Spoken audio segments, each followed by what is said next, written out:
नमो लोये सौहरिहन्ताणम् नमो लोये सौहृदानम् नमो लोये सौभागिर्यानम् नमो लोये सौज्यायानम् नमो लोये सौत्रिकावती सावनम् ओंकारमिन्दु संयुक्त नित्यम् जायन्ति योगिनः कामदम् मोक्षदम् चैव ओंकाराय नमो नमः मङ्गलम् भगवान् मङ्गलम् गौतमोऽग्नि मङ्गलम् कुन्कुण्डार्यो विजेन्द्रमोसुमङ्गलम् नमः समयसाराय स्वानुभूत्या चकास्ते चित् स्वभावाय भवाय सर्वाः विभावनिदाता समयसार भगवान कुंकुंदाचार्य रचित समयसार तथा भगवान अमृतचंद्राचार्य रचित आत्मख्याति टीका कलश सहित एनो स्वाध्याय चाले छे। एमां બંધ અધિકારમાં ગાથા 270 સુધી સ્વાધ્યાય કર્યો છે। ગાથા 270 નો ઘણો વિસ્તાર કર્યો। એમાં અધિવસાનની વાત આવી। 3 પ્રકારે અધિવસાન છે અને એ બધા અજ્ઞાન છે, મિથ્યાત્વ છે, અચારિત્ર છે। હવે કહે છે કે આ અધ્યવસાન શબ્દ વારંવાર કહેતા આવ્યા છો, તે અધ્યવસાન શું છે તેનું સ્વરૂપ બરાબર સમજવામાં નથી આવ્યું। આમ પૂછવામાં આવતા હવે અધ્યવસાનનું સ્વરૂપ ગાથા 271 માં કહે છે। ગાથા 271 બુદ્ધિર્ય सायोपि च अद्यवसानं मतिश्च विज्ञानम् एकार्थम् एव सर्वं चित्तम भावस्य परिणाम। गुजरातीमां गाथा छे। बुद्धि मति व्यवसाय अद्यवसान वळी विज्ञान ने परिणाम चित्त ने भाव शब्दों सर्व आ एकार्थ छे। 8 शब्दों आप्या छे। बुद्धि मति व्यवसाय अध्यवसान विज्ञान परिणाम चित्त अने भाव। आ शब्दों सर्व अहींया अध्यवसाननी वात करी त्यारे ए बधा एकार्थ छे। गाथाना अर्थमां कहे छे के बुद्धि व्यवसाय अपि च अध्यवसानम् मतिः च विज्ञानम એટલે કે બુદ્ધિ વ્યવસાય અધ્યવસાન મતિ વિજ્ઞાન ચિત્તમ ભાવ ચ પરિણામ સર્વમ એકાર્થમ એવ। ચિત્ત ભાવ અને પરિણામ એ બધા એકાર્થ જ છે। બુદ્ધિ વ્યવસાય અધ્યવસાન मति विज्ञान चित्त भाव अने परिणाम ए बधा एकार्थ ज छे। नाम जुदा छे, अर्थ जुदा नथी। टीकामां अमृतचंद्राचार्य भगवान कहे छे कि स्व परनो अविवेक होय, स्व परनो अविवेक होय एटले के स्व परनु भेद ज्ञान न होय। स्व शुं छे अने पर शुं छे ए बंनेनो तफावत न समजायो होय, ए बंने वच्चे शुं फेर छे ए ख्याल न होय, एने स्व परनो विवेक नथी एम कहेवामां आवे। एटले स्व परनो अविवेक होय त्यारे जीवनी अध्यवस्ती मात्र ते अध्यवसान छे। अध्यवसिति मात्र एम कह्युं छे એટલે अध्यवसिति એટલે કે એકમાં બીજાની માન્યતાપૂર્વક પરિણતિ। अध्यवसिति એટલે એકમાં બીજાની માન્યતા કરવામાં આવે એવી પરિણતિ। મિથ્યા નિશ્ચિતિ अथवा तो खोटो निश्चय होवो ते ए अध्यवसिति छे। એને અધ્યવસિતિ કહ્યું છે। એટલે સ્વ પરનો અવિવેક હોય ત્યારે જીવની અધ્યવસિતિ માત્ર તે અધ્યવસાન છે. શું કહ્યું?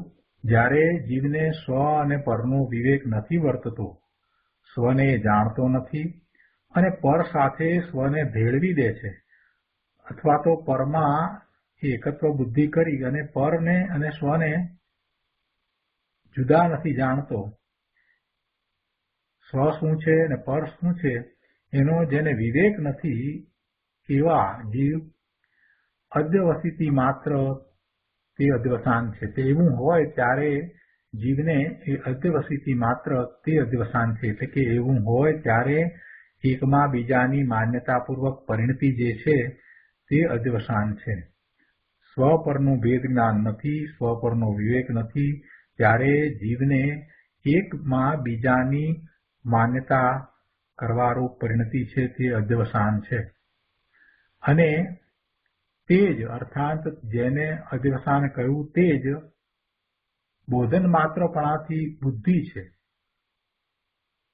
બોધ તરીકે એ બુદ્ધિ છે. એવું જે અધ્યવસાન છે એમાં એમ કહેવામાં આવ્યું હોય, કંઈક સમજવાની રીતે એ કહેવામાં આવ્યું હોય, જાણવાની રીતે જયારે કહેવામાં આવ્યું હોય એવું એ અધ્યવસાન હોય તો એ બોધન માત્રપણાની બુદ્ધિ છે. એ બોધન માત્રપણાથી એ બુદ્ધિ છે કે આ હું જાણું છું, આ આમ છે તેમ છે, એવા જે અધ્યવસાન છે એ અધ્યવસાન એ બોધ સહિત એટલે બોધન માત્રપણાથી એવા અધ્યવસાન એને બુદ્ધિ પણ કહેવામાં આવે. એટલે બુદ્ધિ છે એ પણ અધ્યવસાન છે. ત્યાર પછીથી કહે છે કે વ્યવસાન માત્રપણાથી વ્યવસાય છે. એ અધ્યવસાન છે એ વ્યવસાય પણ છે. એ અધ્યવસાન વ્યવસાય પણ છે. કઈ રીતે વ્યવસાય છે? તો કે વ્યવસાન માત્રપણાથી. વ્યવસાન એટલે ક્યાંક ઉદ્યમી રહેવું, તે કામમાં લાગ્યા રહેવું, તે એને વ્યવસાન કહ્યું છે. એટલે એ વ્યવસાન માત્રપણાથી એ વ્યવસાય પણ છે. ચોથું, મનન માત્રપણાથી મતિ છે. મનન એટલે માનવું, તે જાણવું, એવું મનન. એ મનન માત્રપણાથી એ મતિ પણ છે. પાંચમું, વિજ્ઞપ્તિ માત્રપણાથી વિજ્ઞાન છે. અહીંયા વિજ્ઞાન એટલે આપણે જે વિતરાગ વિજ્ઞાનની વાત કરીએ છીએ એવા વિજ્ઞાનની વાત નથી. અહીંયા તો એ વિશેષ રૂપે જાણવું છે. વિશેષ કહેતા અહીંયા જે નથી અને અન્ય રૂપ છે એવો અર્થ છે. વિજ્ઞાન એટલે અહીંયા જે નથી એવું જ્ઞાન, એવા અર્થમાં વિજ્ઞાન છે. એટલે વિજ્ઞપ્તિ માત્રપણાથી, વિજ્ઞપ્તિ શબ્દ લીધો છે, વિજ્ઞપ્તિ માત્રપણાથી વિજ્ઞાન. વિજ્ઞપ્તિ એટલે આ આમ છે એવું જાણવું, જે નથી અને જે મિથ્યા દ્રષ્ટિનું જે જાણપણું છે એવું જાણપણું. એટલા માટે એને એમ કહ્યું કે વિજ્ઞપ્તિ માત્રપણાથી એ વિજ્ઞાન છે. પછી એના પછી ચેતના માત્રપણાથી ચિત્ત છે. જીવને આ જે ચેતના છે એ ચેતના એ પરના લક્ષ્ય જે થાય છે ભાવ, એ રૂપ જે ચેતના, એટલે એને ચેતના માત્રપણાથી ચિત્ત છે એમ કહ્યું. ચેતનના ભવન માત્રપણાથી ભાવ છે. એમાં ભગવાન આત્માને ભાવ છે, ચેતન છે એનું જે પરિણમન છે, પણ એ પરના લક્ષ્ય થતું એ ભવન છે, એવો એ ભાવ છે, એ પણ અધ્યવસાન છે. અને ચેતનના પરિણમન માત્રપણાથી પરિણામ છે. એટલે એ ચેતનનું જે વિભાવ ભાવે પરિણમન થાય છે એવા એ પરિણામ, એ પણ અધ્યવસાન છે. એટલે 8 શબ્દ દ્વારા આ અધ્યવસાન જણાવવામાં આવ્યું. એટલે એ બધા શબ્દો, 8 શબ્દો એ એકાર્થ છે, એનો અર્થ એક જ અધ્યવસાન જ થાય છે. ભાવાર્થમાં પંડિતજી કહે છે કે આ જે બુદ્ધિ આદિ 8 નામોથી 8 શબ્દોથી કયા તે બધાય ચેતન આત્માના પરિણામ છે. જ્યાં સુધી સ્વ પરનું ભેદ જ્ઞાન ન હોય ત્યાં સુધી જીવને જે પોતાના અને પરના એકપણાના નિશ્ચયરૂપ પરિણતિ વર્તે છે તેને આ બુદ્ધિ આદિ 8 શબ્દો દ્વારા કહેવામાં આવે છે. બુદ્ધિ આદિ 8 નામોથી કહેવામાં આવે છે. જ્યાં સુધી જીવને પોતાના અને પરના એકપણાના નિશ્ચયરૂપ પરિણતિ વર્તે છે, એટલે જે પોતે અને પર એક નથી એને જ્યાં સુધી એ એક રૂપે માને છે અને એની પરિણતિ થાય છે ત્યાં સુધી એને એવા અધ્યવસાન હોય છે. અને એ અધ્યવસાનને જુદા જુદા 8 શબ્દો દ્વારા અહીંયા જણાવ્યા છે. આ બધા જ અધ્યવસાન છે. 8 શબ્દ જે કહેવામાં આવ્યા એ બધા અધ્યવસાનને માટે વપરાય છે.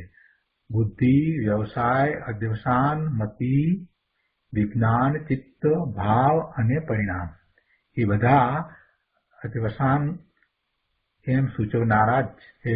એટલે કે એ બધા અધ્યવસાનને જણાવનારા છે. હવે ગુરુદેવે આ ગાથા ઉપર જે સમજ આપી છે એ પણ આપણે લઈએ. પ્રવચન રત્નાકર ભાગ 8મો, ગાથા 271, ટીકા ઉપરનું પ્રવચન, પાના નંબર 203. અહીંયા શરૂઆતમાં જ કહે છે કે જેને અધ્યવસાન કહેવામાં આવ્યું છે તેને બરાબર ઓળખવા તેના બીજા કેટલાક પ્રચલિત નામો છે તે અહીં ગાથામાં કહ્યા છે.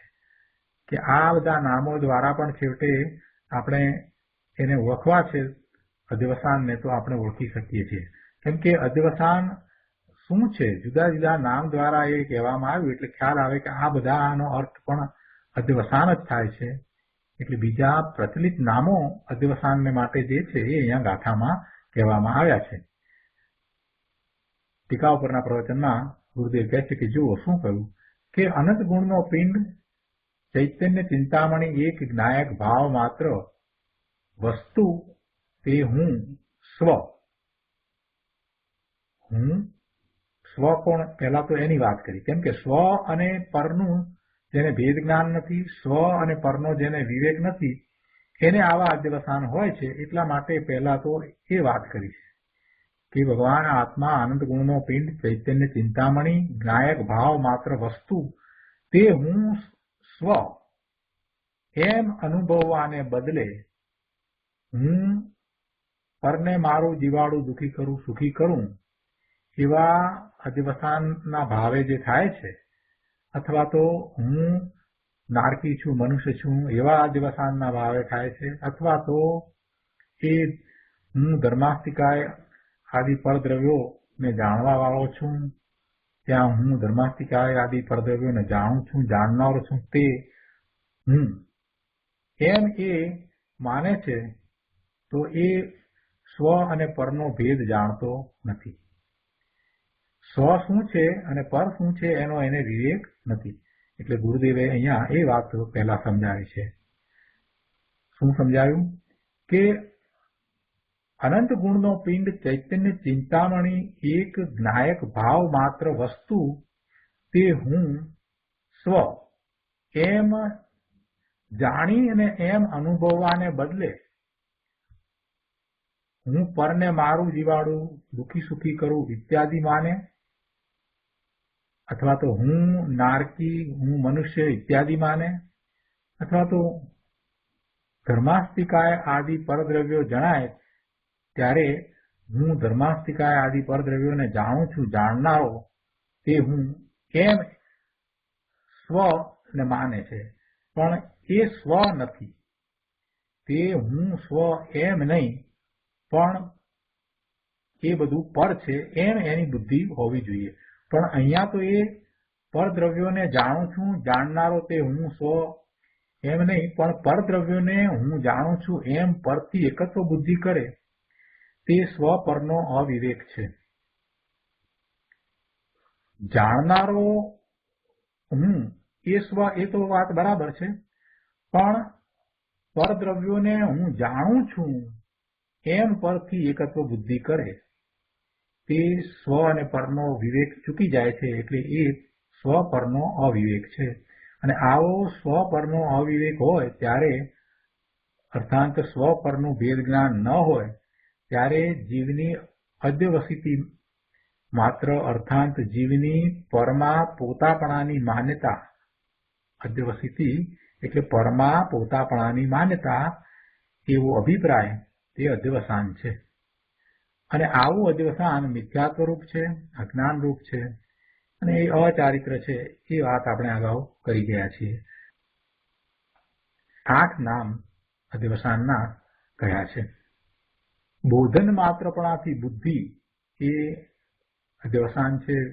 વ્યવસાન માત્રપણાથી વ્યવસાય છે, તે પણ અધ્યવસાન છે. મનન માત્રપણાથી મતિ છે, તે પણ અધ્યવસાન છે. અને વિજ્ઞપ્તિ માત્રપણાથી વિજ્ઞાન છે, એ પણ અધ્યવસાન છે. ગુરુદેવ કહે છે કે લ્યો, પર મારા અને પરનું હું કરી શકું એમ જાણવા માત્રપણાથી અધ્યવસાનને બુદ્ધિ પણ કહે છે. આવું અધ્યવસાન પર મારા છે અથવા તો પર ને હું કાંઈ કરી શકું છું એમ જાણવા માત્રપણાથી અધ્યવસાનને બુદ્ધિ પણ કહે છે. એ બધું બુદ્ધિમાં થાય છે ને. પર મારા અને પરનું હું કંઈ કરી શકું એ બધું ક્યાં થાય છે, કયા લેવલે થાય છે? બુદ્ધિના લેવલે તો થાય છે. એટલે આ બુદ્ધિ છે એ પણ અધ્યવસાન છે. વ્યવસાય એટલે આખો દિવસ પ્રવૃત્તિમાં લાગ્યો રહે, કામમાં લાગ્યો રહે, એ પણ અધ્યવસાન છે. આ ધંધો વેપાર કરે અને કુટુંબનું કાંઈક કરે અને કારખાનું ચલાવે કે દેશની સેવા કરવું, એમ એ વ્યસ્ત રહે છે ને, એ પ્રવૃત્તિમાં લાગ્યો રહે છે ને, એ વ્યવસાય, એ બધો જ વ્યવસાય. એમાં એ ઉદ્યમી થઈ લાગ્યો રહે તે વ્યવસાય બધો એ મિથ્યા અધ્યવસાય છે, એ અધ્યવસાન છે. આગળ છેલ્લી લીટીમાં કહે છે કે એને મનન માત્રપણાથી મતિ કહે છે. પદાર્થોને વિપરીત જાણે માટે એને મતિ કહે છે. કેમ કે મતિ શું છે?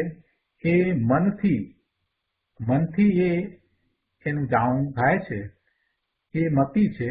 અને મનથી એ જે જાણે છે એ વિપરીત રીતે જાણે છે અને એવું માને છે, એટલે એને પણ અધ્યવસાન કહ્યું છે. તેથી અધ્યવસાનને મતિ શબ્દ દ્વારા પણ કહેવામાં આવે છે. મતિ જ્ઞાન એ નહીં, મતિ જ્ઞાન એ જુદી વસ્તુ છે. અહીંયા મતિ જ્ઞાનની વાત નથી. અહીંયા તો જે અધ્યવસાન છે એ મતિ શબ્દ દ્વારા પણ પ્રચલિત છે. એટલે એમાં મતિનો અર્થ એ છે કે મનન માત્રપણાથી જે વિપરીત માન્યતા જાણપણું છે એ અધ્યવસાનને મતિ કહેવામાં આવે છે. મતિ જ્ઞાનની અહીંયા વાત નથી. જેમાં વિપરીત જાણવું, માનવું, ખાસ તો માનવું, વિપરીત માનવું છે એવા અધ્યવસાનને અહીં મતિ કહ્યું છે. 204 પાના ઉપર અહીંયા આગળ બીજા પેરેગ્રાફમાં કહે છે કે વળી વિજ્ઞપ્તિ માત્રપણાથી તે વિજ્ઞાન છે. જો વિતરાગ વિજ્ઞાન તે આ નહીં, વિતરાગ વિજ્ઞાનની અહીંયા વાત નથી. આ તો અહીંયા વિજ્ઞાન એટલે વિરુદ્ધ જ્ઞાન, જે વિપરીત જ્ઞાન છે. વિપરીત જ્ઞાન એટલે આત્માના જ્ઞાનથી જુદું જે જ્ઞાન છે એ એની વાત છે. ગુરુદેવ સમજાવે છે કે આ વિજ્ઞાન એટલે વિરુદ્ધ જ્ઞાન, એમ વાત છે. હું પરને મારું જીવાડું, હું નારકી મનુષ્ય છું, પર ચીજો જણાય તે મારી છે, એવું સ્વરૂપથી વિરુદ્ધ જ્ઞાન છે. સ્વરૂપથી જે વિરુદ્ધ જ્ઞાન છે, આત્માના જ્ઞાનથી જે વિરુદ્ધ જ્ઞાન છે, એ જ્ઞાનને અહીંયા વિજ્ઞાન કહ્યું છે. પેલા વિતરાગી વિજ્ઞાનની વાત નથી. એટલે કેવું એ વિજ્ઞપ્તિ માત્રપણાથી તે વિજ્ઞાન એ અધ્યવસાન છે. વિજ્ઞપ્તિનો એક અર્થ થાય છે એવી જાહેરાત કરે, વિજ્ઞપ્તિ. તો એવું જે જાહેર કરે છે, જે કરનારું છે તે વિજ્ઞાન, એટલે એ આત્માના જ્ઞાનથી જુદું, એટલે એ પણ અધ્યવસાન છે. વળી તે જ અધ્યવસાન ચેતના માત્રપણાથી ચિત્ત છે. ચિત્તને પણ અધ્યવસાન કહ્યું, મતિને અધ્યવસાન કહ્યું, અને આ વિજ્ઞપ્તિ માત્રપણાથી જે વિજ્ઞાન કહ્યું એને પણ અધ્યવસાન કહ્યું, અને ચેતના માત્રપણાથી ચિત્ત છે એને પણ અધ્યવસાન કહ્યું છે, અને ચેતનના ભવન માત્રપણાથી ભાવ છે એ પણ અધ્યવસાન, અને ચેતનના પરિણમન માત્રપણાથી પરિણામ છે એ પણ અધ્યવસાન. ચેતનના પરિણામ છે ને, ભલે ને એ પરના લક્ષ્ય થયા છે, પણ છે તો એ જીવના પરિણામ. તેથી તેને ચિત્ત પણ કહે છે, ભાવ પણ કહે છે, અને પરિણામ પણ કહે છે. અહીં નિર્મળ ભાવ પરિણામની વાત નથી, નિર્મળ પરિણામ કે નિર્મળ ભાવની વાત નથી કરી. અહીંયા તો વિભાવ ભાવ, પરના લક્ષ્ય થતા પરિણામ, એની અહીંયા વાત કરી છે. પણ એ બધા છે તો જીવના ને, એમાં લક્ષ પરનું છે, એટલે એવા ચિત્ત, ભાવ અને પરિણામને પણ અધ્યવસાન કયા છે. જે પરના લક્ષ્ય થાય છે, સ્વના લક્ષ્ય નથી થતા, જેમાં શુદ્ધ પરિણામ, નિર્મળ પરિણામ નથી, શુદ્ધ ભાવ નથી, એવા એ પરિણામ, ભાવ, ચિત્ત એને અધ્યવસાન કયા છે. આ તો પર મારા અને પરની ક્રિયા હું કરું એવો મિથ્યા અભિપ્રાય જેમાં છે, એ બધા સાથે જે એના ભાવ થાય છે, જે એને પરિણામ થાય છે, એ પરિણામની વાત છે, એ અધ્યવસાન છે. હવે કેટલાક લોકો એમ કહે છે કે અધ્યવસાનને જ બંધનું કારણ કહ્યું છે, અધ્યવસાનને જ બંધનું કારણ કહ્યું છે, પણ એમાં જીવાડવાનો ભાવ છે એ બંધનું કારણ નથી, એવી પણ કેટલાક લોકોની માન્યતા છે કે જીવાડવાનો ભાવ છે એ તો સારો ભાવ છે ને, એ વળી કઈ બંધનું કારણ ના હોય, એવી કેટલાક લોકોની માન્યતા છે. ગુરુદેવ કહે છે કે ના, એમ નથી. કહે છે કે ભાઈ, જ્યાં સુધી સ્વમાં એકતા થઈ નથી, સ્વરૂપનું લક્ષ થયું નથી, અને સ્વમાં એકતા થઈ નથી, સ્વ અને પરનો વિવેક જ હજી છે નહીં, સ્વ અને પરનું ભેદ જ્ઞાન નથી, એટલે સ્વ શું છે અને પર શું છે એ જુદું પાડ્યું નથી, અને એવું જુદું પાડીને જે સ્વમાં એકતા થવી, સ્વમાં એકાગ્રતા થવી, સ્વનું લક્ષ થવું, એમાંનું કાંઈ નથી. ત્યાં સુધી પરમાં એકત્વ બુદ્ધિ પડેલી જ છે. પરમાં એકત્વ બુદ્ધિ કરવા જવાની આપણે જરૂર પડતી જ નથી, કેમ કે આપણને પરમાં એકત્વ બુદ્ધિ પડેલી જ છે. સ્વમાં જ્યાં સુધી એકતા થઈ નથી ત્યાં સુધી સમજવું કે પરમાં જ એકત્વ બુદ્ધિ છે. સ્વમાં એકતા ક્યારે થાય? સ્વને પરથી જુદો જાણે અને સ્વનું લક્ષ કરે ત્યારે સ્વમાં એકતા થાય. હવે આવું જેને કર્યું છે એ તો સમકીતિ છે, સમ્યક દ્રષ્ટિ છે. એટલે જેને એવી સ્વમાં એકતા થઈ જ નથી, એ બિચારો સ્વ અને પરનો ભેદ કરી શકતો નથી, સ્વને પરથી જુદું પાડી શકતો નથી, એવો એ પરમાં એકત્વ બુદ્ધિ સહિત જ છે. બહુ સમજવા જેવી વાત છે. આપણે પંડિતાઈ કરીએ પણ આપણે આ વાતને બરાબર સમજવાની છે કે જ્યાં સુધી સ્વમાં એકતા થઈ નથી ત્યાં સુધી પરમાં એકત્વ બુદ્ધિ પડેલી જ છે. તેથી પરમાં એકત્વ બુદ્ધિ સહિત જે પરિણામ છે, જે ભાવ છે, એ બંધનું જ કારણ છે. પછી એમાં એ જીવાડવાનો ભાવ હોય તો પણ એ બંધનું જ કારણ છે, એ શુભ બંધ છે, પુણ્ય બંધનું કારણ છે. તેને અધ્યવસાન કહો, ભાવ કહો, પરિણામ કહો, બુદ્ધિ કહો, મતિ કહો, બધું એકાર્થવાચક જ છે. તો આ રીતે અહીંયા આપણે આ ગાથા 271 પૂરી કરીએ છીએ. હવે બહુ મહત્વનો કળશ અમૃતચંદ્રાચાર્ય ભગવાને કહ્યો છે. ગુરુદેવે એનો ઘણો વિસ્તાર કર્યો છે અને એમાંથી ઘણું તત્વજ્ઞાન પણ આપણને સમજાવ્યું છે. મૂળ પ્રયોજનભૂત વાત આ શ્લોકમાંથી ગુરુદેવે ઘણી કરી છે. શું વાત છે? કે અધ્યવસાન ત્યાગવા યોગ્ય કયા છે. તેથી એમ સમજાય છે કે વ્યવહારનો ત્યાગ કરાવ્યો છે અને નિશ્ચયનું ગ્રહણ કરાયું છે. અધ્યવસાન ત્યાગવા યોગ્ય કયા છે.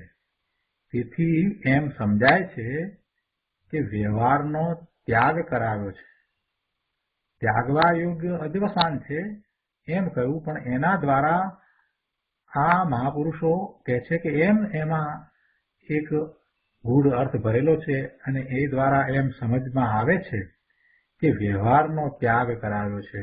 એ દ્વારા અધ્યવસાનના ત્યાગ દ્વારા ખરેખર તો વ્યવહારનો ત્યાગ કરાયો છે અને નિશ્ચયનું ગ્રહણ કરાયું છે.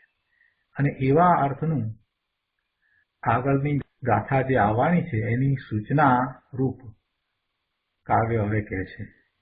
એટલે કે કળશ 173. કળશ 173 આપણે લઈએ.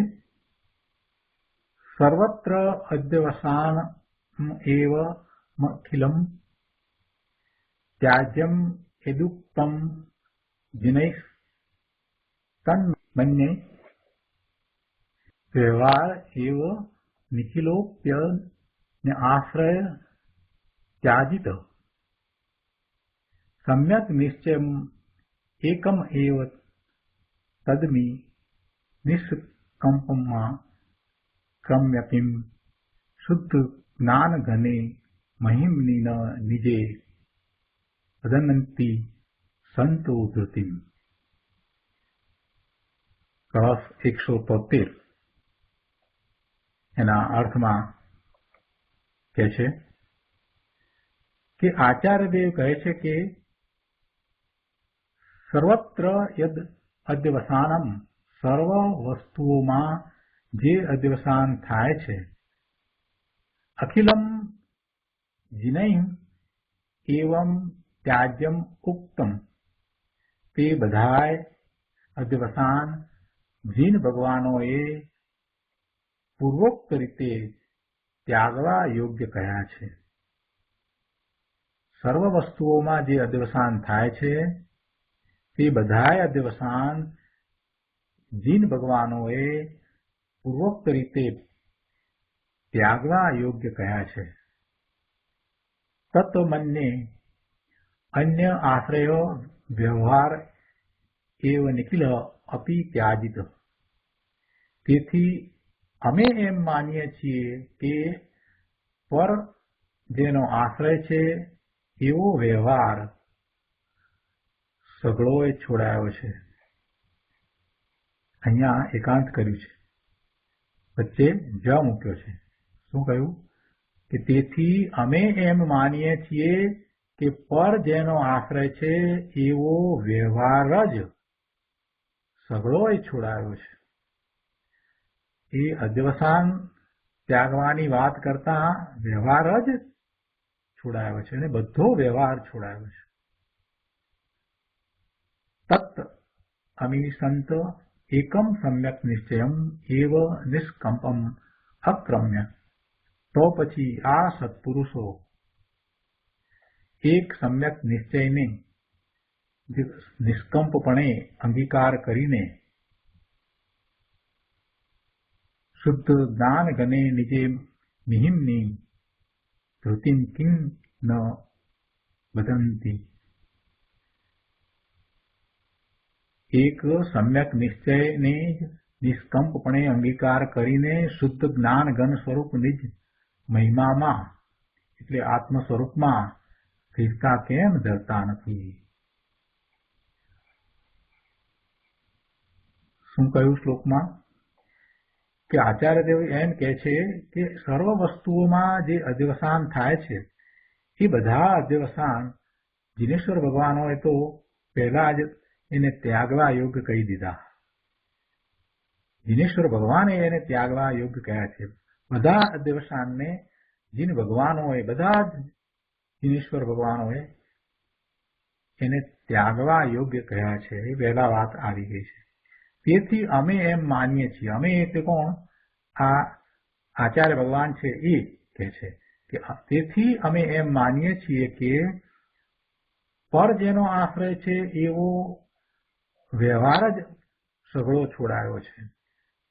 આ દિનેશ્વર ભગવાને જયારે એમ કહ્યું કે બધા જ અધ્યવસાન, સર્વ વસ્તુઓમાં જે અધ્યવસાન થાય છે તે, એટલે ત્રણ પ્રકારના જે આપણે અધ્યવસાન જોયા અને એની વિવિધતાઓ, એમાં મારાપણાનો ભાવ છે, કરવાનો ભાવ છે, એ બધું એમાં છે, એમાં અનેક પ્રકારે એ અધ્યવસાન થાય છે. એ બધા જ અધ્યવસાન છે એ ત્યાગવા યોગ્ય જિનેશ્વર ભગવાને કહ્યા છે.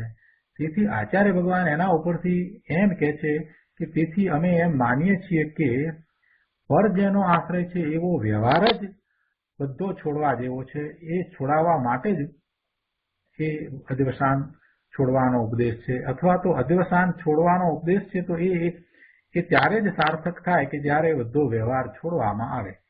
એટલે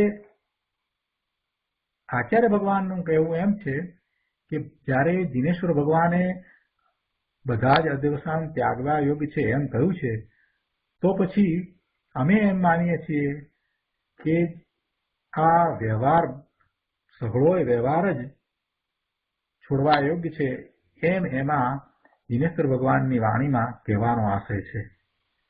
એટલે એ જિનેશ્વર ભગવાનના ઉપદેશમાં અધ્યવસાન ત્યાગવા યોગ્ય છે એવો જે ઉપદેશ છે એની અંદર જે કહેવાનું છે એ તો આ છે કે વ્યવહાર સઘળો વ્યવહાર જ એ છોડવા યોગ્ય છે. એટલે એમ કહીને ભગવાને આપણને બધો વ્યવહાર છોડાવ્યો છે. અધ્યવસાન ત્યાગવાનો ઉપદેશ આપી અને ભગવાને જાણે કે બધો વ્યવહાર છોડાવ્યો છે. વ્યવહાર કોને કહ્યો? તો કે પર જેનો આશ્રય છે એવો વ્યવહાર. પરના આશ્રય વ્યવહાર છે, સ્વના આશ્રય નિશ્ચય છે. એ વાત આપણે જાણીએ છીએ. એટલે કે પર જેનો આશ્રય છે એવો વ્યવહાર, પરના લક્ષ્ય જે થાય છે તે, પર સંબંધી છે તે, પરમાં એકત્વ બુદ્ધિ કરીને જે થાય છે એ બધો વ્યવહાર, જેમાં પર તરફ કાંઈક કરવાનો કે પરમાં કાંઈક ફેરફાર કરવાનો કે પરનું લક્ષ્ય કરવાનું જેમાં ભાવ રહ્યો છે એ બધો વ્યવહાર, એ બધો જ જિનેશ્વર ભગવાને અધ્યવસાનના ત્યાગનો ઉપદેશ આપી અને છોડાવ્યો છે.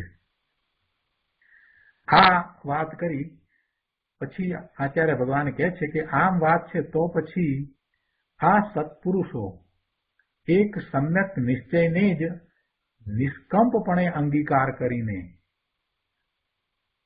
એક સમ્યક નિશ્ચયને જ નિષ્કંપપણે અંગીકાર કરીને શુદ્ધ જ્ઞાન ઘન સ્વરૂપ નિજ મહિમામાં એટલે આત્મ સ્વરૂપમાં સ્થિરતા કેમ ધરતા નથી? એટલે કે એક સમ્યક નિશ્ચયને જ અંગીકાર કરીને અને એ પણ નિષ્કંપપણે એટલે કે જરા પણ કંપન વિના, એટલે પૂરેપૂરા ભાવથી, પૂરી એકાગ્રતાથી વિચલિત થયા વિના નિષ્કંપપણે એવા સમ્યક નિશ્ચયને જ અંગીકાર કરીને શુદ્ધ જ્ઞાન ઘન સ્વરૂપ ભગવાન આત્મા એનો મહિમા લાવીને એમાં સ્થિરતા કરવી એમ ફલિત થાય છે. ભાવાર્થમાં પંડિતજી સમજાવે છે કે જિનેશ્વર દેવે અન્ય પદાર્થોમાં આત્મબુદ્ધિરૂપ અધ્યવસાન છોડાવ્યા છે. તેથી આ પર આશ્રિત વ્યવહાર જ બધો છોડાયો છે એમ જાણવું. જિનેશ્વર દેવે અન્ય પદાર્થોમાં એકત્વ બુદ્ધિ, આત્મબુદ્ધિ, મમત્વ થાય છે એવા અધ્યવસાન છોડાવ્યા છે. એટલે કે એવો ઉપદેશ આપ્યો છે, એના ત્યાગનો ઉપદેશ આપ્યો છે. તેથી આ પર આશ્રિત વ્યવહાર જ બધો છોડાયો છે. એ અધ્યવસાન છોડાવ્યા છે એનો અર્થ એ થાય કે એ પર આશ્રિત વ્યવહાર જ બધો છોડાયો છે. કેમ કે અધ્યવસાન છે ત્યાં પરનું લક્ષ તો છે જ. કોઈ અધ્યવસાન એવું છે કે જેમાં પર આવતું જ ન હોય.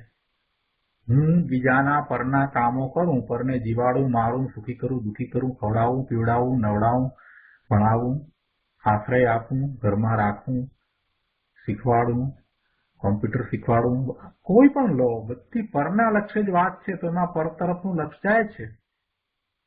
અને એ જ રીતે જ્યારે એમ માનવું કે હું મનુષ્ય છું, કે હું તિર્યંત છું, કે હું દેવ છું, હું સાપ છું, વાઘ છું, કાબર છું, કાગડો છું, એ ગમે તે માનવામાં આવે ત્યાં પણ એમ શું છે જે પોતાનું સ્વરૂપ નથી અને જે પર્યાય છે અને જે શરીર છે એની સાથે એકત્વ કર્યું છે, એટલે એ પણ પરના આશ્રય જ છે, એટલે એ પણ પરાશ્રિત જ થયું. અને તે જ રીતે જયારે આ દ્રવ્યોને હું જાણું છું, ધર્માસ્તિકાયને હું જાણું છું, એ જાણપણું છે, મારું જ્ઞાન છે, એમાં પણ એ પરનો આશ્રય તો આવ્યો. ધર્માસ્તિકાયને જાણે કે અધર્માસ્તિકાયને જાણે કે બીજાને જાણે, ત્યાં એ જાણપણાનો ભાવ જે કર્યો એ પરના આશ્રય કર્યો. એટલે બધું પર આશ્રિત જ છે. અધ્યવસાન બધા પર આશ્રિત જ છે. એટલે જીનેશ્વર ભગવાને એવા અધ્યવસાન છોડાવ્યા છે. ઉપદેશ આપીને એમ કહ્યું કે ત્યાગવા યોગ્ય છે, એ કર્મબંધનું કારણ છે, એમ ઉપદેશ આપીને એ આપણને છોડાવ્યા છે. તો એનો અર્થ એવો થયો કે પર આશ્રિત આખો બધો વ્યવહાર છે એ જ બધો જાણે કે છોડાયો છે.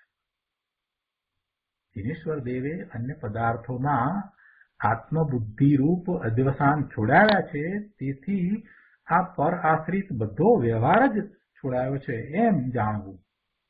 માટે શુદ્ધ જ્ઞાન સ્વરૂપ પોતાના આત્મામાં સ્થિરતા રાખો, એવો શુદ્ધ નિશ્ચયના ગ્રહણનો ઉપદેશ આચાર્ય દેવે કર્યો છે.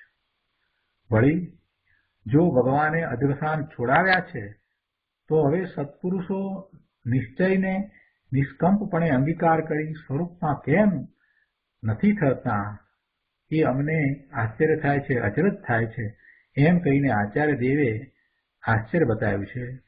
અને એમાં એવો ભાવ છે કે સત્પુરુષોએ નિષ્કંપપણે પોતાના સ્વરૂપમાં જ ઠરવું જોઈએ. તો આ કળશની અંદર બે વાત સાથે લઈ લીધી છે.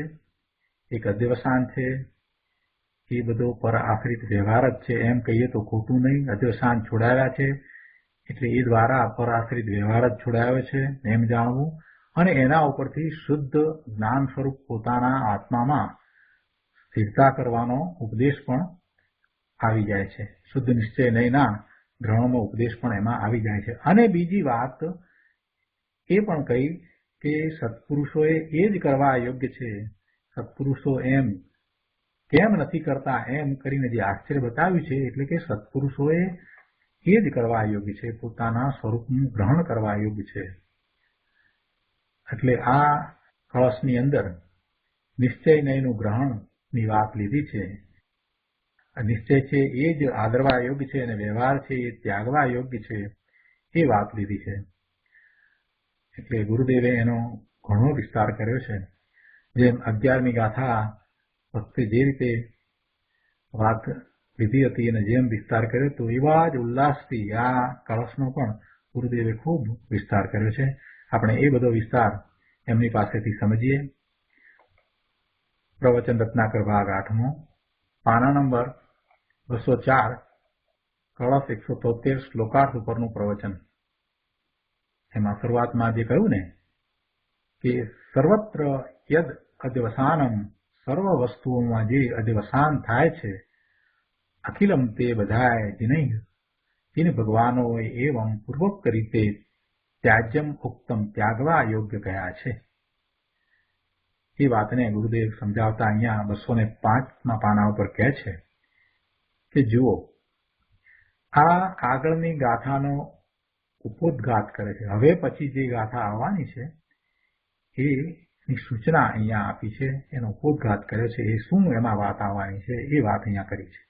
આગળની ગાથાનો ઉપોદ્ઘાત કરે છે, કહે છે સર્વ વસ્તુઓમાં એટલે પોતાના આત્મા સિવાય વિશ્વની અનંતી પર વસ્તુઓમાં જે એકત્વ બુદ્ધિ અધ્યવસાન થાય છે, તે સઘળાય, તે બધા જ અધ્યવસાન જીન ભગવાનોએ, વિતરાગ સર્વજ્ઞ દેવોએ ત્યાગવા યોગ્ય કયા છે. પર વસ્તુ ચાહે તો શરીર આદि પરમાણુ રૂપ हो, स्त्री पुत्र परिवार आदि हो, એટલે કે અન્ય જીવ રૂપ हो, देव गुरु शास्त्र हो, साक्षात अरिहंत परमात्मा हो, એ ગમે તે હો પર વસ્તુ, પણ તે મારા છે અને હું એનો છું એવો એકત્વ બુદ્ધિનો અધ્યવસાય સઘળોએ ભગવાન દિનેશ્વર દેવે છોડાવ્યો છે. ગુરુદેવ કહે છે કે ખૂબ ગંભીર કળશ છે ભાઈ, આમાં તો જૈન દર્શનનો મર્મ ભર્યો છે. આ કળશને બરાબર સમજવાનો છે. આખો મોક્ષ માર્ગનો જે મર્મ છે એ આ કળશમાં અમૃતચંદ્રાચાર્ય ભગવાને ભર્યો છે. ગુરુદેવ કહે છે કે એક કોર પોતે શુદ્ધ એક જ્ઞાયક ભાવ માત્ર વસ્તુ સ્વ. એક બાજુ તો પોતે શુદ્ધ એક જ્ઞાયક ભાવ માત્ર વસ્તુ એ સ્વ, અને બીજી કોર વિશ્વની સમસ્ત વસ્તુઓ પર લીધી છે. એક બાજુ પોતે સ્વ અને એ સિવાય જગત આખાની બધી વસ્તુઓ, તે બધું ઉપર. એમાં તીર્થંકર ભગવાન પણ આવી ગયા, સિદ્ધ ભગવાન પણ આવી ગયા, કેવડી ભગવાન પણ આવી ગયા, બધા આવી ગયા. મંદિર આવી ગયા, દેવ આવી ગયા, શાસ્ત્ર આવી ગયા, ગુરુ આવી ગયા, સ્ત્રી પુત્ર પરિવાર આવી ગયો. આ બધું કોમ્પ્યુટર, ટેબલ, ઘર, કપડા, કાર, સાયકલ બધું આવી ગયું. કોઈ વસ્તુ બાકી ન રહી. માત્ર પોતે જ એક સ્વ એક તરફ, અને એની બીજી તરફ જોઈએ તો આ બીજું બધું ઉપર. જગતની સમસ્ત વસ્તુઓ, જગતની આ સર્વ વસ્તુ પ્રત્યેક ભિન્ન ભિન્ન છે. તેમાં અજ્ઞાનીને એકત્વ બુદ્ધિનો જે અધ્યવસાય છે, જુદી જુદી વસ્તુઓ છે ને, એટલે જુદી જુદી વસ્તુઓ પ્રત્યે જુદા જુદા પ્રકારે એ ભાવ કરે, પણ એ બધો અધ્યવસાય, એ બધો અધ્યવસાય છે. એ બધો અધ્યવસાય છોડવા યોગ્ય છે એમ જીન ભગવંતોએ કહ્યું છે. આ દેહ, મન, વાણી ઇત્યાદિ જળ, માટી, ધૂળ છે, અને સ્ત્રી, પુત્ર, પરિવાર, દેવ, ગુરુ આદિ દિન પર જીવ છે, તથા ધર્માસ્તિકાય આદિ અચેતન પર દ્રવ્યો છે. તેમાં પોતાપણાનો અધ્યવસાય છે તે મિથ્યાત્વ છે. એ અધ્યવસાય છોડવા યોગ્ય છે એમ દિનેશ્વર ભગવાને કહ્યું છે. જો વસ્તુઓ છોડવા યોગ્ય છે એની અહીંયા વાત નથી કરી. વસ્તુઓ છોડવા યોગ્ય છે એમ નથી કહ્યું. પણ પદાર્થો છે એને અહીંયા છોડવા યોગ્ય છે એમ નથી કહ્યું. પણ એનું લક્ષ્ય કરતા જે અધ્યવસાન થાય છે એ છોડવા યોગ્ય છે એમ દિનેશ્વર ભગવાનનો ઉપદેશ છે. એમ અહીંયા દિનેશ્વર ભગવાનનો ઉપદેશ છે એ વાતને લીધી છે. કેમ કે પોતાપણું પોતામાં હોય, સ્વમાં પોતાપણું કરે એ તો બરાબર છે, પણ પોતાપણું પરમાં થાય કઈ? પરમાં પોતાપણું હોય? પરમાં પોતાપણું ક્યારેય ન થઈ શકે. પરમાં પોતાપણું કદીએ કરાય નહીં. પરમાં પોતાપણું કદીએ હોઈ શકે નહીં. અને જો પરમાં પોતાપણું કરે તો એ મિથ્યાત્વ છે. એટલે આ બધા સ્વને છોડીને જે કંઈ કહ્યા એ બધા જગતના બધા જ પદાર્થો, અન્ય જીવો, એ બધા એ પર છે, અને એવા પરમાં પોતાપણું કદીએ હોઈ શકે નહીં. અને પરમાં એ પોતાપણું કરે છે એ અધ્યવસાય છે, એ મિથ્યાત્વ છે, એ અજ્ઞાન છે, એ અચારિત્ર છે, અને એને દિનેશ્વર ભગવાને છોડાવ્યો છે. એટલે કે એને ત્યાગવાનો ઉપદેશ કર્યો છે. આગળ 5મા પેરેગ્રાફમાં કહે છે, હવે કહે છે, તત્તમન્યે અન્ય આશ્રય વ્યવહાર એવ નિખિલ અપી ત્યાજિત. તેથી અમે એમ માનીએ છીએ કે પર જેનો આશ્રય છે એવો વ્યવહાર જ સઘળો છોડાયો છે. તીર્થંકર ભગવાને કરુણા કરી અને આ અધ્યવસાય છોડાયો છે. તેથી અમે એમ માનીએ છીએ કે એમણે જેનો આશ્રય પર છે એવો સઘળો વ્યવહાર જ છોડાયો છે. એવા ઉપદેશ દ્વારા તો એમણે જેનો આશ્રય પર છે એવો વ્યવહાર જ છોડાયો છે. સંત ધર્માત્મા પ્રચુર અતિન્દ્રિય આનંદ સહિત સ્વરૂપમાં કેલી કરનારા આ મુનિવર આચાર્ય એમ કહે છે કે જ્યારે ભગવાને પર વસ્તુઓમાં, ભગવાને એટલે તીર્થંકર ભગવાને, કેવડી ભગવાને પર વસ્તુઓમાં એકત્વ બુદ્ધિના સર્વ અધ્યાવસાયો છોડાવ્યા છે, તો અમે એટલે કે આચાર્ય ભગવાન, અમે એટલે સંતો એમ માનીએ છીએ કે પર જેનો આશ્રય છે એવો વ્યવહાર જ સઘળોએ છોડાવ્યો છે. કોણે છોડાવ્યો છે? દિનેશ્વર ભગવાને છોડાવ્યો છે એમ કેવું છે.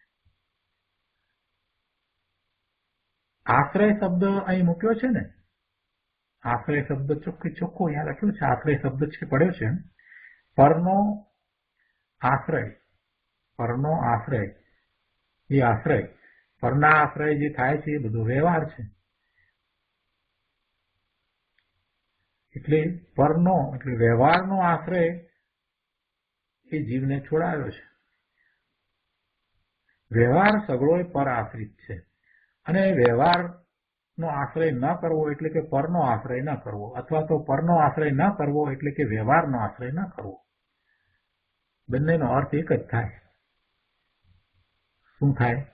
પરનો એટલે વ્યવહારનો આશ્રય, એ આશ્રય કહો કે પછી એનો સંબંધ કહો, કે પછી પરનું એટલે વ્યવહારનું આલંબન કહો, એ બધું એક જ છે.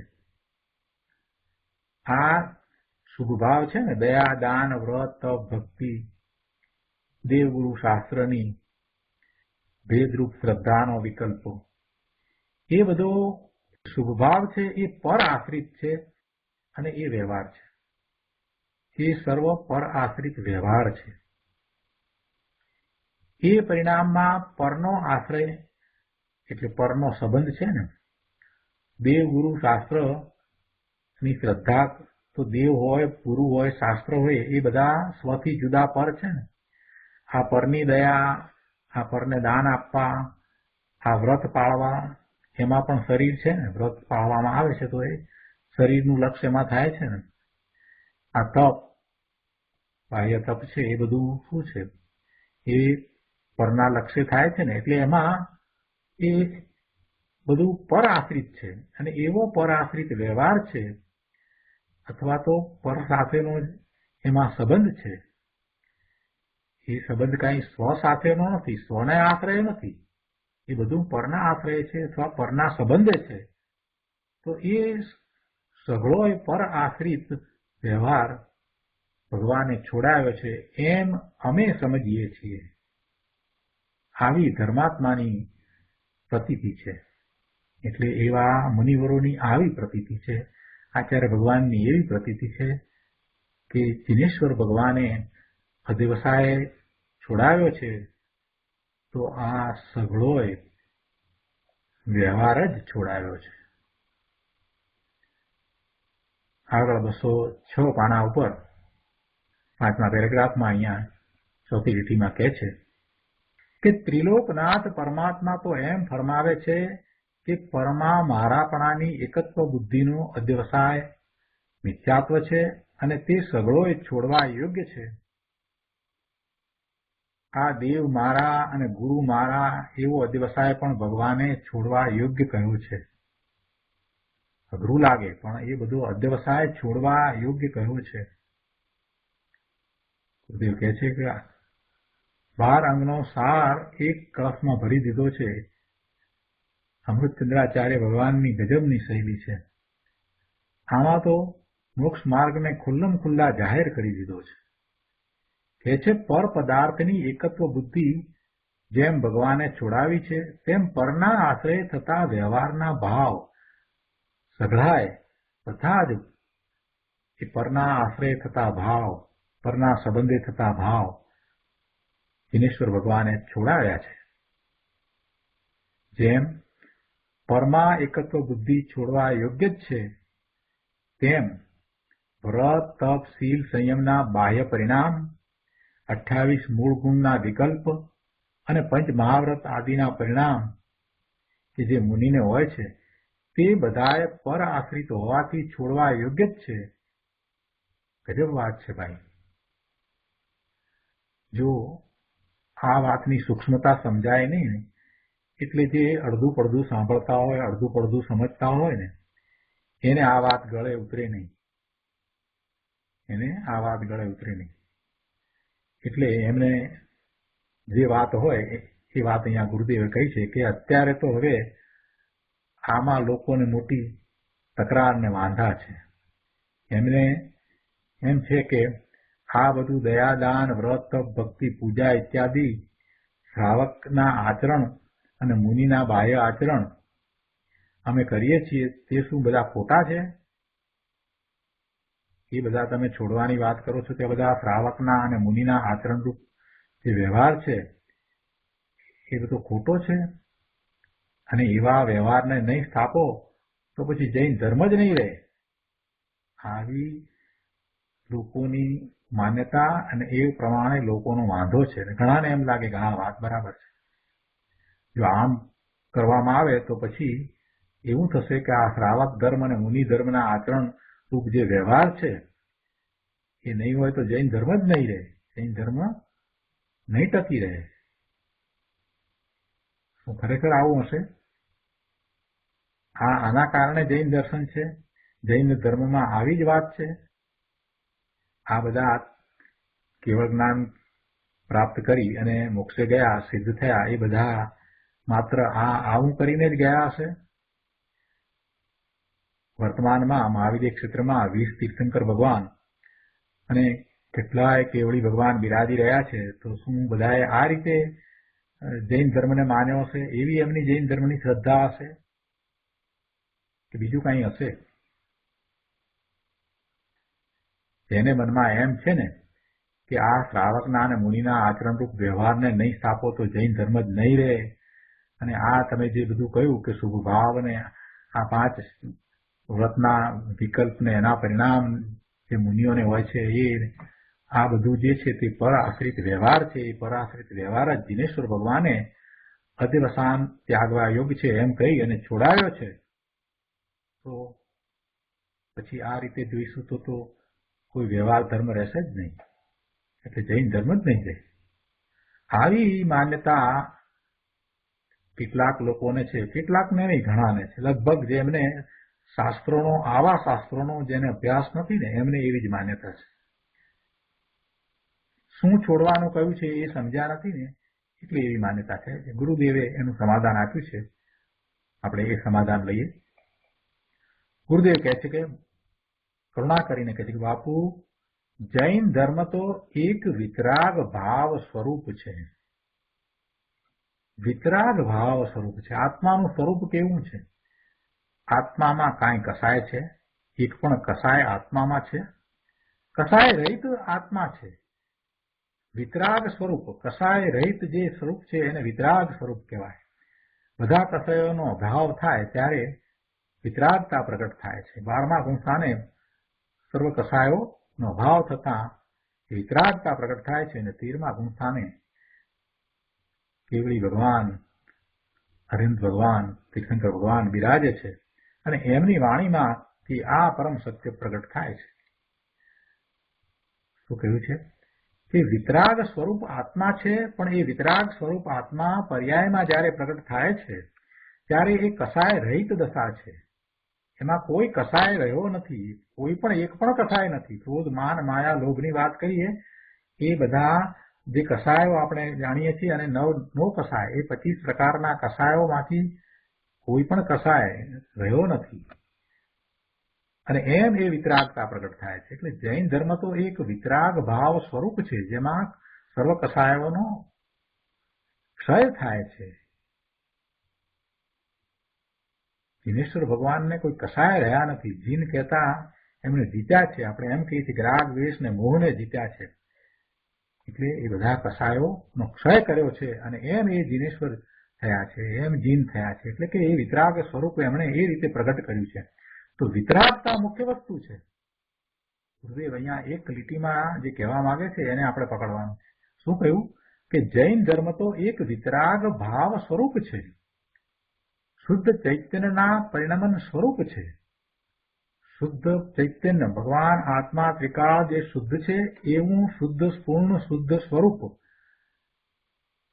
એ પર્યાયમાં પ્રગટ કરવા રૂપ જૈન દર્શન છે.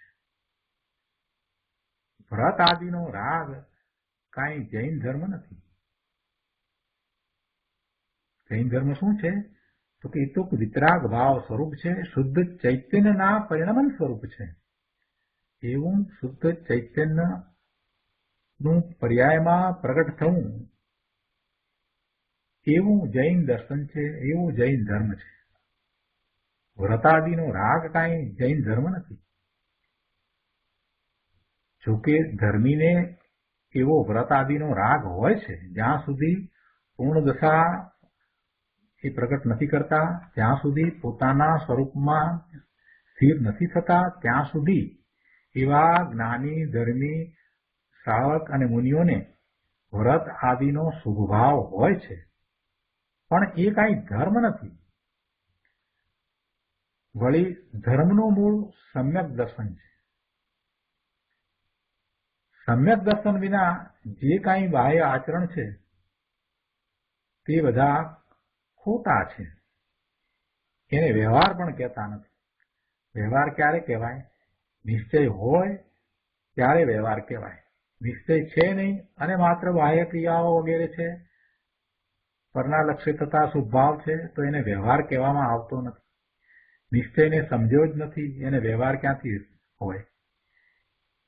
એટલે એવા જે કંઈ બાહ્ય આચરણ છે એ સમ્યક દર્શન વિના, એટલે સમ્યક એટલે સાચી શ્રદ્ધા વિના એ બધા ખોટા છે. એ પોતાની મતિ કલ્પનાએ જે આચરણ થાય છે એ બધા આચરણ ક્યારેક શુભભાવ હોય અને ક્યારેક તેમાં શુભભાવે ન હોય. એમાં પુણ્યનો બંધ પડે એના કરતા વધારે પાપનો બંધ પડતો હોય એવા એ આચરણો હોય છે. સમ્યક દર્શન વિના એ બાહ્ય આચરણો છે એ કંઈ સાચા સમ્યક નથી. એને વ્યવહાર પણ કહેતા નથી. નિશ્ચય હોય તો વ્યવહાર કહેવાય. મિથ્યા દ્રષ્ટિને વ્યવહાર છે જ ક્યાં? મિથ્યા દ્રષ્ટિને સમ્યક દર્શન નથી, નિશ્ચય એને જેણે જાણ્યો જ નથી એને પછી વ્યવહાર કેવો? અહીંયા તો સમ્યક દ્રષ્ટિને જે બાહ્ય વ્રત આદિ વ્યવહાર છે તે સઘળોય ત્યાગવા યોગ્ય છે એમ આચાર્ય દેવ ફરમાવે છે. મિથ્યા દ્રષ્ટિના વ્રત તપ જે છે એને તો વ્યવહાર નથી કહેતા, એ તો માત્ર શુભભાવ છે. પણ અહીંયા તો આચાર્ય ભગવાને તો કઈ વાત કરી છે કે સમ્યક દ્રષ્ટિને, મુનિની વાત લીધી છે ને અને શ્રાવકની વાત લીધી છે ને. મુનિ અને શ્રાવકને તો સમ્યક દર્શન હોય.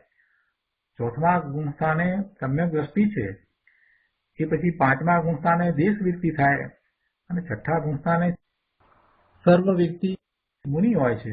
સાતમા છઠ્ઠાની દશામાં મુનિ છે. એટલે એવા વૃત્તિ, એવા સમ્યક દ્રષ્ટિ, એને જયારે વ્રત તપ છે તો એ વ્રત તપ છે એને વ્યવહાર કહેવાય. એ મુનિ છે જે સાતમા છઠ્ઠાની દશામાં છે, તો છઠ્ઠા ગુણસ્થાને એમને જે મહાવ્રતનો જે ભાવ છે એ બધો વ્યવહાર કહેવાય. એ સમ્યક વ્યવહાર હોય, કેમ કે સમ્યક દ્રષ્ટિ છે ને એટલે વ્યવહાર પણ સાચો છે.